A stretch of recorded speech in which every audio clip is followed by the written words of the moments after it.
Está entrando no ar o programa Obras de Pedro de Camargo. Produção e apresentação Moisés Santos. Caríssimos ouvintes da Rádio Rio de Janeiro, eu sou Moisés Santos e este é o programa Obras de Pedro de Camargo. Põe aqui conosco, meu caro ouvinte, na Rádio Rio de Janeiro. Agora, esse programa está na sua 4ª temporada. Portanto, estamos abordando a obra Nas Pegadas do Mestre. O autor é Pedro de Camargo, pseudônimo Vinícius, a editora da Federação Espírita Brasileira. Hoje vamos estudar a parábola do filho pródigo, mas que Pedro de Camargo nomeou como o pródigo e o egoísta, portanto, destacando a importância desse outro personagem que vamos conhecer. Primeiramente, vamos abordar a passagem do Novo Testamento, o Evangelho de Jesus segundo Lucas, capítulo 15, dos versículos 11 a 32. Quando Jesus continuou: um homem tinha 2 filhos. O mais novo disse ao seu pai: Pai, quero a minha parte da herança. Assim ele repartiu sua propriedade entre eles. Não muito tempo depois, o filho mais novo reuniu tudo o que tinha e foi para uma região distante. E lá desperdiçou os seus bens vivendo irresponsavelmente. Depois de ter gasto tudo, houve uma grande fome em toda aquela região, e ele começou a passar necessidade. Por isso foi empregar-se com um dos cidadãos daquela região, e o mandou para o seu campo, a fim de cuidar de porcos. Ele desejava encher o estômago com as vagens de alfarrobeira que os porcos comiam, mas ninguém lhe dava nada. Alfarrobeira, caro ouvinte, é uma árvore mediterrânea cujas vagens são leguminosas que podem ser utilizadas para alimentar animais. Caindo em si, ele disse: quantos empregados de meu pai têm comida de sobra, e eu aqui morrendo de fome? Eu me porei a caminho e voltarei para meu pai, e lhe direi: Pai, pequei contra o céu e contra ti. Não sou mais digno de ser chamado teu filho. Trata-me como um dos teus empregados. A seguir, levantou-se e foi para seu pai. Estando ainda longe, seu pai o viu, e cheio de compaixão, correu para seu filho, e o abraçou e beijou. O filho lhe disse: Pai, pequei contra o céu e contra ti. Não sou mais digno de ser chamado teu filho. Mas o pai disse aos seus servos: depressa, tragam a melhor roupa e vistam nele. Coloquem um anel em seu dedo e calçados em seus pés. Tragam o novilho gordo e matem-no. Vamos fazer uma festa e alegrar-nos. Pois este meu filho estava morto e voltou à vida. Estava perdido e foi achado. E começaram a festejar o seu regresso. Enquanto isso, o filho mais velho estava no campo. Quando se aproximou da casa, ouviu a música e a dança. Então chamou um dos servos e perguntou-lhe o que estava acontecendo. Este lhe respondeu: seu irmão voltou e seu pai matou o novilho gordo, porque o recebeu de volta são e salvo. O filho mais velho encheu-se de ira e não quis entrar. Então seu pai saiu e insistiu com ele. Mas ele respondeu ao seu pai: Olha, todos esses anos tenho trabalhado como um escravo ao teu serviço e nunca desobedeci às tuas ordens. Mas tu nunca me deste nem um cabrito para eu festejar com os meus amigos. Mas quando volta para casa esse teu filho, que esbanjou os teus bens com as prostitutas, matas o novilho gordo para ele.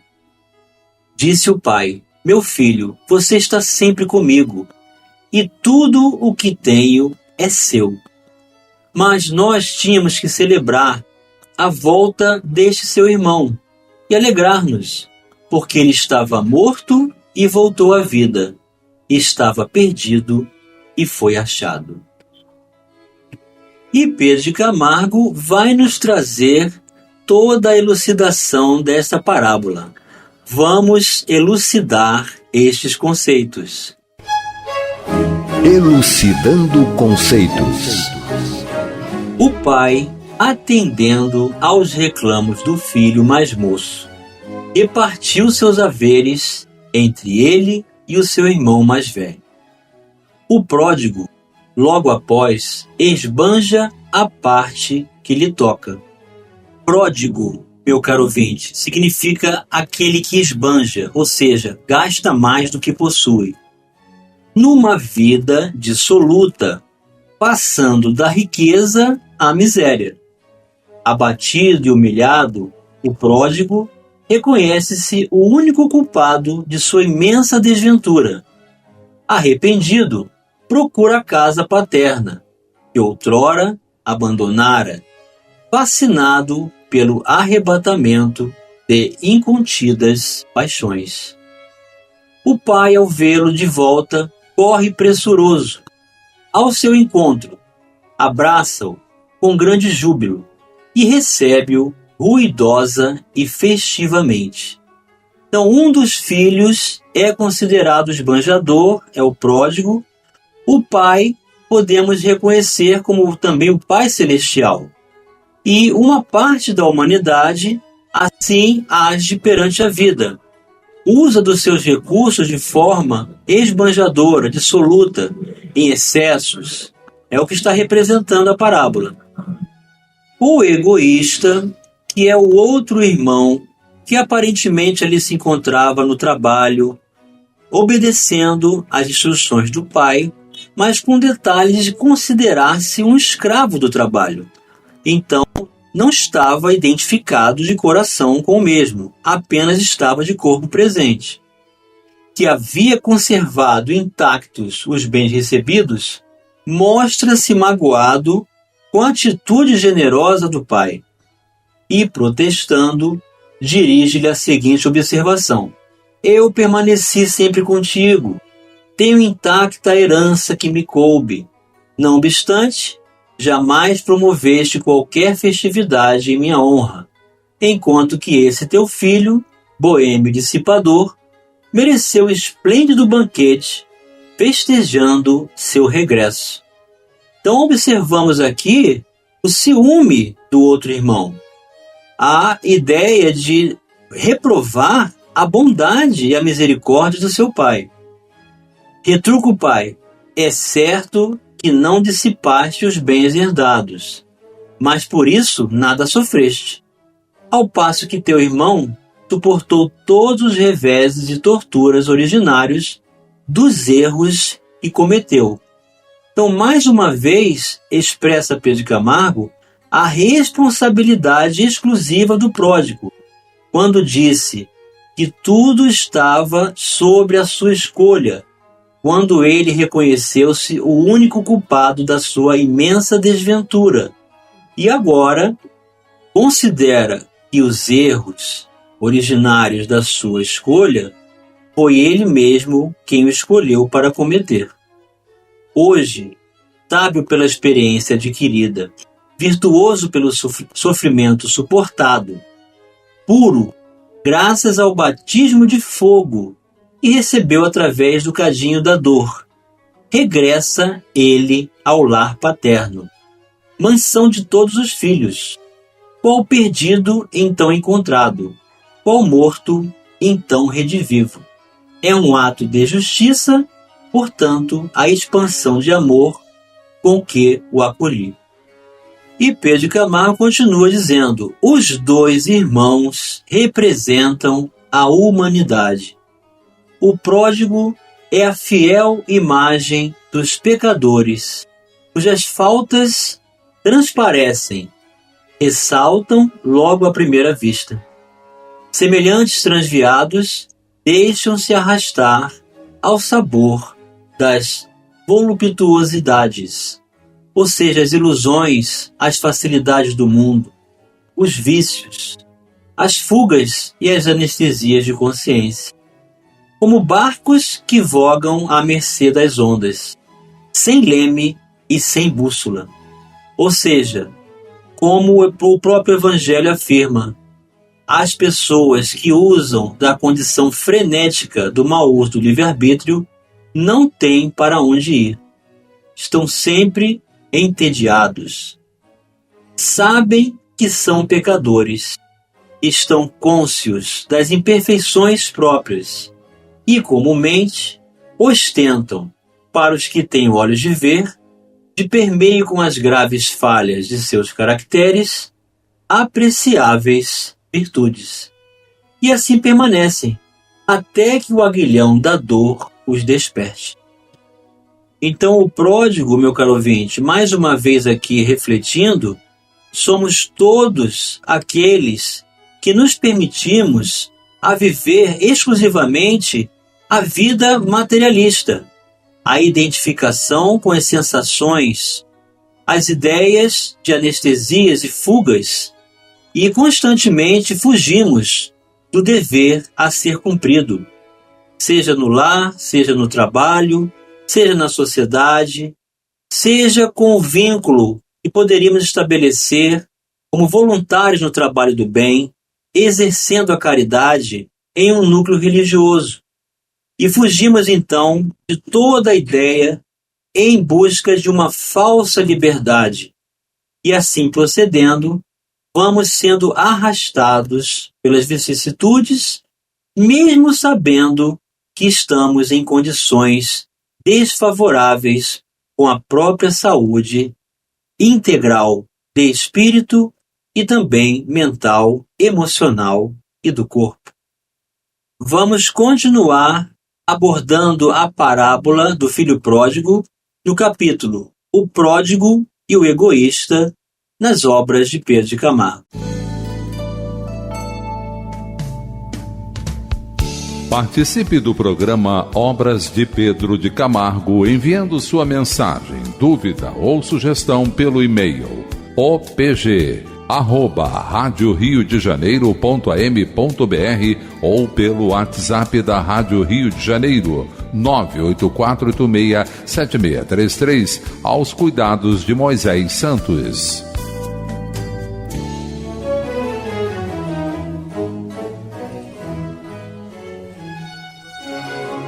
Caríssimos ouvintes da Rádio Rio de Janeiro, voltamos agora para o segundo bloco do nosso programa de hoje, em que estamos dando continuidade aos capítulos em suas sequências da obra Nas Pegadas do Mestre, que você acompanha na nova fase do programa Obras de Pedro de Camargo. No capítulo Pródigo e o Egoísta, estamos abordando esta parábola e já reconhecemos que o Pai é Deus e que os dois filhos representam a humanidade.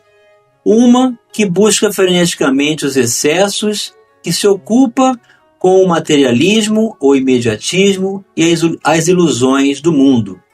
E o outro que estabelece um concurso de vínculo com uma proposta dentro do trabalho do bem, mas desejando honras, desejando reconhecimento, mais preocupado com a reputação do que a própria consciência, ainda permanecemos nesse gesto egoísta de julgar que o trabalho nos pertence ou que podemos ser promovidos e reconhecidos pelos outros companheiros.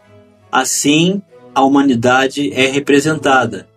Temos um pouco de cada um dos dois, cabe-nos fazer essa avaliação para estabelecer o concurso da nossa reforma íntima, meu caro ouvinte. E Pedro de Camargo continua dizendo que o filho mais velho, o egoísta, é a perfeita encarnação dos pecadores, que se julgam isentos de culpa, protótipos de virtudes, únicos herdeiros das bem-aventuranças eternas, pelo fato de se haverem abstido do mal. Então isso é muito interessante, porque já sabemos que não basta não fazer o mal, mas sim, não fazendo o bem já é um grande mal. São os orgulhosos, os exclusivistas, os sectários, que se apartam dos demais para não se contaminarem, como faziam os fariseus. A soberba não lhes permite conceber a unidade do destino.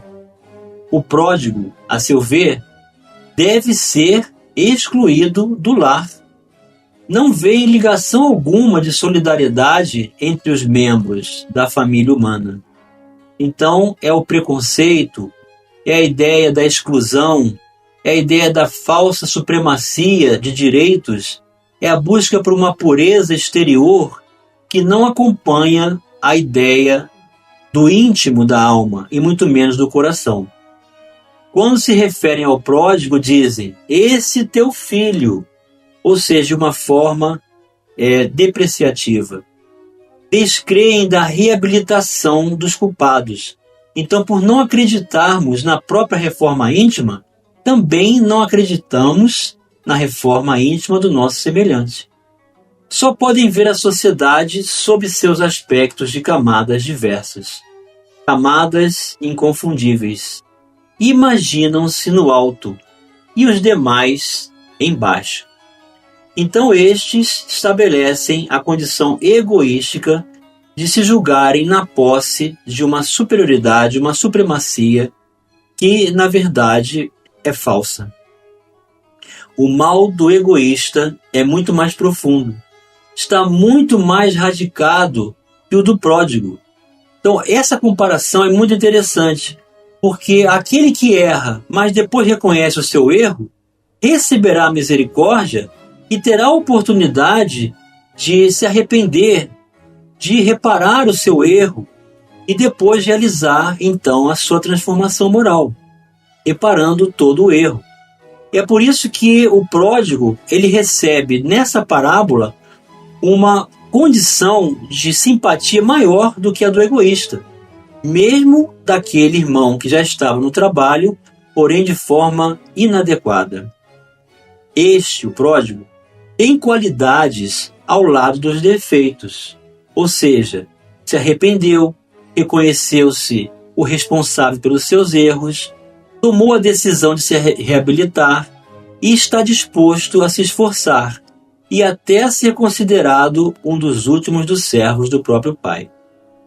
Aquele que não tem vícios, mas igualmente não tem virtudes.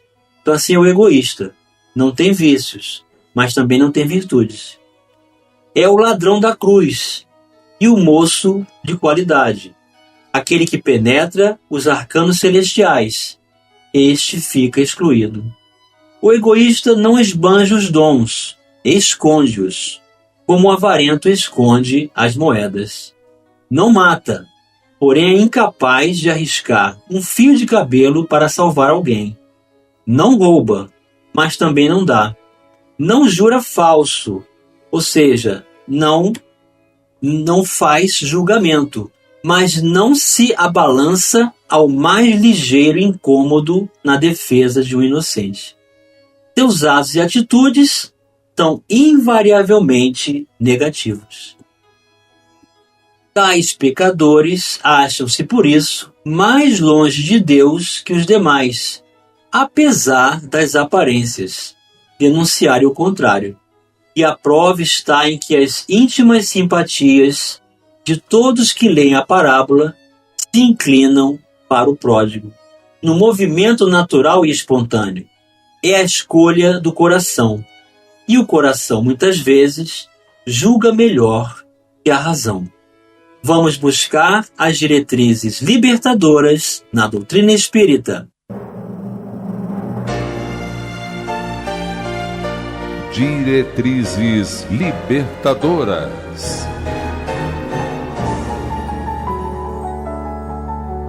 Do Evangelho segundo o Espiritismo, capítulo 14. Honrai a vosso pai e a vossa mãe. Instruções dos Espíritos, o item 9. Fragmento de ingratidão dos filhos e os laços de família. Deus não dá prova superior às forças daquele que a pede. Só permite as que podem ser cumpridas. Se tal não sucede, não é que falte possibilidade, falta a vontade. Com efeito, quantos há que, em vez de resistirem aos maus pendores, se comprazem neles? A esses ficam reservados o pranto e os gemidos em existências posteriores. Admirai, no entanto, a bondade de Deus, que nunca fecha a porta ao arrependimento. Vem um dia em que, ao culpado, cansado de sofrer, com orgulho afinal abatido, Deus abre os braços para receber o filho pródigo, que se lança aos pés. As provas rudes, ouvi-me bem, são quase sempre indício de um fim de sofrimento e de um aperfeiçoamento do espírito, quando aceitas com o pensamento em Deus. É um momento supremo, no qual, sobretudo, cumpre ao espírito não falir murmurando, se não quiser perder o fruto de tais provas, e ter de recomeçar. Em vez de vos queixardes, agradecer a Deus o ensejo que vos proporciona de vencerdes, a fim de vos deferir o prêmio da vitória. Então, saindo do turbilhão do mundo terrestre, quando entrardes no mundo dos espíritos, sereis aí aclamados como soldado que sai triunfante da réfrega. De todas as provas, as mais duras são as que afetam o coração. Um que suporta com coragem a miséria e as privações materiais, sucumbe ao peso das amarguras domésticas, ungido da ingratidão dos seus. Oh, que pungente angústia essa! Mas em tais circunstâncias, que mais pode eficazmente restabelecer a coragem moral do que o conhecimento das causas do mal e a certeza de que, se bem haja prolongados despedaçamentos da alma, não há desesperos eternos, porque não é possível seja da vontade de Deus que a sua criatura sofra indefinidamente. Então assim haja misericórdia divina, meu caro ouvinte, sempre acompanhada da sua justiça, e a sua justiça com a misericórdia. Portanto, a reabilitação está diante de nós, perante o nosso arrependimento e a vontade de restabelecer um novo destino em nossas vidas. Assim é a mensagem desta parábola. E chegou o momento, meu caro ouvinte, de você receber a mensagem do Mestre. Mensagem do Mestre. Caindo em si, ele disse: quantos empregados de meu pai têm comida de sobra, e eu aqui morrendo de fome? Eu me porei a caminho e voltarei para o meu pai, e lhe direi: Pai, pequei contra o céu e contra ti. Não sou mais digno de ser chamado teu filho. Trata-me como um dos teus empregados. A seguir levantou-se e foi para o seu pai. Estando ainda longe, seu pai o viu, e cheio de compaixão, correu para o seu filho e o abraçou e o beijou. O filho lhe disse: Pai, pequei contra o céu e contra ti. Não sou mais digno de ser chamado teu filho. Mas o pai disse ao seu servo: depressa, tragam a melhor roupa e vistam nele. Coloquem um anel em seu dedo e calçados em seus pés. Tragam um novilho gordo e matem-no. Vamos fazer uma festa e alegrar-nos, pois este filho estava morto e voltou à vida. Estava perdido e foi achado. E começaram a festejar o seu regresso. Assim, meu caro ouvinte, há mais alegria nos céus por um pecador que se arrepende do que um próprio justo, equivocadamente na ideia de ter a posse do trabalho na ideia egoísta de viver nessa condição, então é menos considerado. Que possamos vivenciar as oportunidades desses valores e restabelecer essa grande odisseia também em nossas vidas. Que Jesus nos abençoe, um grande abraço e até o próximo programa. Você ouviu o programa Obras de Pedro de Camargo. Produção e apresentação Moisés Santos.